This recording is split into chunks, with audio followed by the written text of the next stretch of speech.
এবং আইনগত ব্যবস্থা যা আছে সেটা অবশ্যই করা হবে।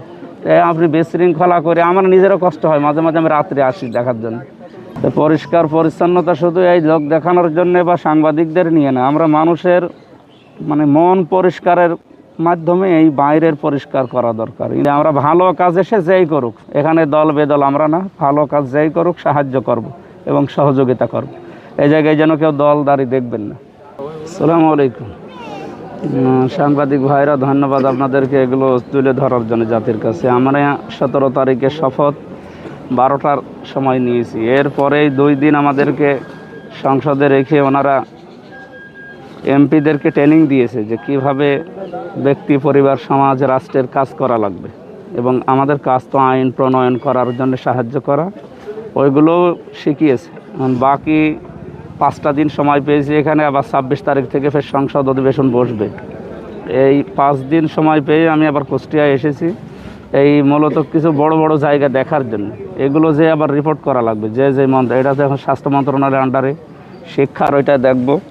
এরপরে আরও যে সমস্ত বিভাগগুলো আছে, কয়েকটা 15টা বিভাগের দায়িত্ব আমি কালকে শুনেছি, আমি 4-5টা হয়তো নিজে জানাবো। তো এখানে এসে প্রথমে আমাদের আমিরে জামাত নিজে শপথ নেওয়ার পরের দিন দেখলেন ওনারা পরিষ্কার পরিচ্ছন্নতায় ঢাকা মিরপুরে নিয়ে গেছে নিজে। আমাদেরকেও আদেশ দিয়েছে যে প্রত্যেক এমপি, 299 জন এমপি আছে, প্রত্যেকের আদেশ এই যে আপনার নিজ এলাকায় যে পরিষ্কার পরিচ্ছন্নতা প্রত্যেককে নিয়ে উদ্যোগ নেবেন।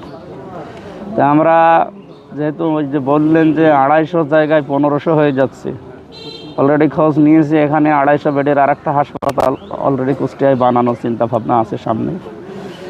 এরপরে আমাদের কুষ্টিয়া বিশ্ববিদ্যালয় মেডিকেল কলেজ হওয়ার জন্য পাশে জায়গা অনেক অ্যাকোয়ার করা আছে। এগুলো নিয়ে শিক্ষা মন্ত্রণালয়ে আমি যাব, দেখি কয়েকদিনের ভেতরে।